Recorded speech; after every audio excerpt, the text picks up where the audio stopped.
Hello and welcome to the Voice of TOD. I'm Tom, and with this video we're going to confirm with a statement from Xbox that Bethesda has joined Microsoft and Team Xbox. We're over here on Xbox Wire, which is the official news source for anything Xbox really, with a statement by Phil Spencer, the head of Xbox himself. We do know yesterday the EU seemed to have confirmed the deal. Well, let's jump into this statement and see what Phil has to say. Good old Uncle Phil. Producer of iconic gaming franchises, will expand Xbox's diverse portfolio on Xbox Game Pass. This is an exciting day for Xbox. Today we officially complete the acquisition of ZeniMax Media, parent company of Bethesda Softworks. It's an honour to welcome the 8 incredibly talented development studios: Bethesda Game Studios, id Software, ZeniMax Online Studios, Arcane, Machine Games, Tango Gameworks, Alpha Dog, and Roundhouse Studios, and their passionate global communities to the Xbox family. Now that everything is official, we can begin working together to deliver more great games to everyone. But at every step building towards this moment, I've been inspired and motivated by the creativity, insight, and community-first approach of the talented people at Bethesda. Our goal is to give these teams the best foundation for doing their greatest work and to learn from them as we continue to build Xbox into an inclusive platform for all players. An inclusive platform. Might have to touch on that after this. This is the next step in building an industry-leading first-party studios team, a commitment we have to our Xbox community. With the addition of Bethesda creative teams, gamers should know that Xbox consoles, PC and Game Pass will be the best place to experience new Bethesda games, including some new titles in the future that will be exclusive to Xbox and PC players. Some new titles. Not all. As we shared previously, it's vitally important that Bethesda continues to make games the way it always has. We look forward to empowering Bethesda's creative teams to reach even more players around the world, helping make future Bethesda titles the biggest and most popular games in their history. Xbox and Bethesda have shared a long common vision for the future of gaming, both as fans and as creators. Bethesda understands the potential of Xbox Game Pass, which is the big Microsoft focus with this generation and onwards. I don't think anybody could question that now. We would also like to honour the life and memory of my close friend, Robert A. Altman, founder of ZeniMax Media.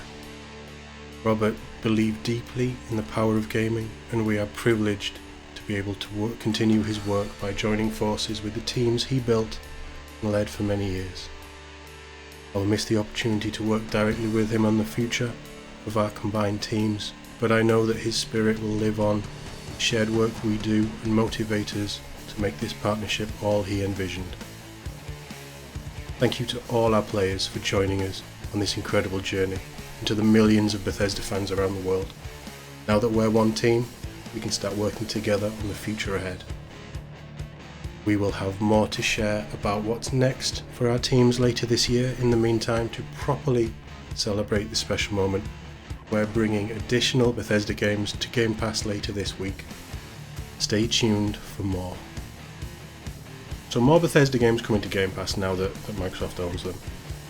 And eventually I would guess that all Bethesda titles, everything that ZeniMax have, will be on Game Pass probably by the end of the year. I think.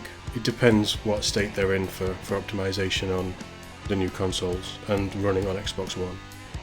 But that makes perfect sense. Game Pass aside, because Game Pass is a totally different story that I don't want to get into here. This, to me at least, and this is the first time I've read it, I'm reading it with you guys, this to me says what we've known for quite a while that Phil's been wanting to do. He's been buying up these big developers. Bethesda and ZeniMax is clearly the biggest one, and at 7.5 billion you're going to want to make a return on that. but it's an investment into Game Pass and the future of the Xbox Play space. The fact that they're wanting to build Xbox into an inclusive platform for all players, to me, sounds like crossplay. We do know that Phil's big vision is to have everybody able to play with everybody regardless of wherever you are, which is an admirable goal. I don't quite know if the industry is ready for that, but under Phil's leadership, Xbox has worked with some incredible people and done incredible things. I think that's fair to say.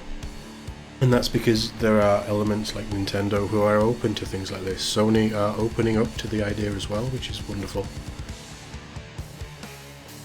But the biggest takeaway is that, I think the biggest takeaway is that Xbox consoles, PC and Game Pass will be the best place to experience new Bethesda games. The best place. Not the only place, the best place. Including some new titles in the future that will be exclusive to Xbox and PC players. Basically what Xbox is Xbox and Windows gaming.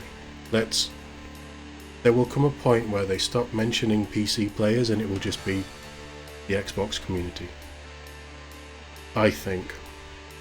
But that's way down the line because PC has a much bigger fan base than either of the consoles, I would say. I mean, they're not. I've said this all along, and I may be wrong, but this seems to hint that they're not going to lock Fallout. It'll be Fallout 6, I guess, the next one. No, Fallout 5, will it be the next one? And Elder Scrolls 6. They're not going to lock those behind the Xbox paywall. I don't think. I think that would just cause real problems. Even though you've got the Series S, which is the cheap way into next-gen gaming. And again, I think the Series X looks even stronger when you look at Game Pass and what's going to be coming to it. You'll have access to everything that Bethesda do. I mean, there's a few games coming out this year that will be locked behind the Sony exclusivity deal for 12 months. But there's nothing that anybody can do about that right now. But I think, 2022, there's going to be so much coming from Bethesda and the studios that they had under the ZeniMax umbrella. And it's all going to be on Xbox. It's all going to be on PC, so you don't have to buy an Xbox to experience it. It's all going to be on Game Pass, so maybe even playing on the cloud with your phone, iPhone, Android, who knows. But they're not going to push Sony out for the really big stuff that they know they will make big money. A new Fallout, a new Elder Scrolls is going to sell loads, because it's been years since we've had a good one. In my opinion, it's been years since we've had a new Elder Scrolls anyway. The biggest question mark is Starfield, which is the next, that we think is the next big Bethesda Todd Howard game outside of the Indiana Jones stuff. I think Indiana Jones will be an Xbox exclusive or an Xbox PC exclusive. Although it depends, that deal was done before this deal, so technically they wouldn't be tied into this, I don't think. Starfield very well could be the first big Bethesda game that is an Xbox platform exclusive. I think that's a very real option right now, and there seems to be a growing amount of hype for that. Not really been paying much attention, but I think that's the game, and there will be more later this year. There was a rumour of the big March Bethesda celebration with Xbox. Potentially, I think there'll be something like that will announce a lot of these projects, or give more details on these projects that we haven't heard of for a while. Don't think it will be March. I think you're probably looking at April, May, because there's been so much going on behind the scenes. Not just with the waiting for this deal to be put through, but also the pandemic and everything. But I think down the line we're really going to start to see what Phil has in future and this vision that they share with ZeniMax and Bethesda. And I think inclusivity is going to be a big part of that with the bigger franchises that they know will sell. The Xbox isn't the market leader, even with both consoles, even with the distribution problems. The Xbox console isn't going to be the market leader for the next few years because everybody seems to want a PS5.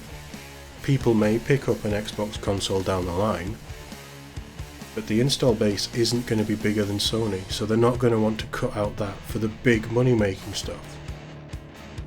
I think future Arcane projects could well be Xbox platform exclusives.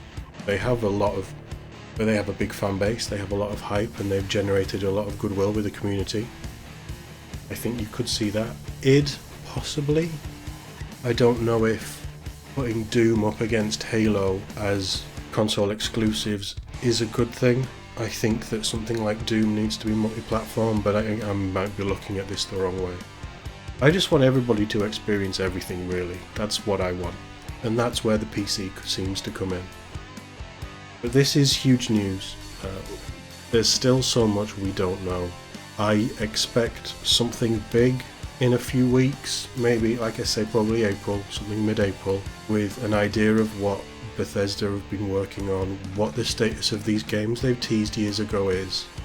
And I think very big things are going to come from this for the industry as a whole. And I really hope that it does have a positive effect on the industry, instead of just locking content and games behind platforms that people aren't going to have access to or don't want to have access to. Ultimately, this is done by choice. You can go out and you can buy an Xbox right now and you're part of the family, if you want it. But you're being forced to if you want to play one game, which I don't personally like.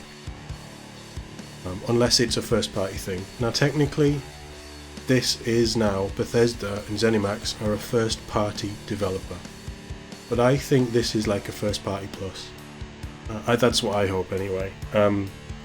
But before I descend into just ranting about nothing with this video, I'm going to call it there. I'd love to know what you guys think about this. I'd love to know what your take is, or if you think that this is predominantly Xbox saying, no, this is our toys, we're not going to let you play with them, Sony or Nintendo.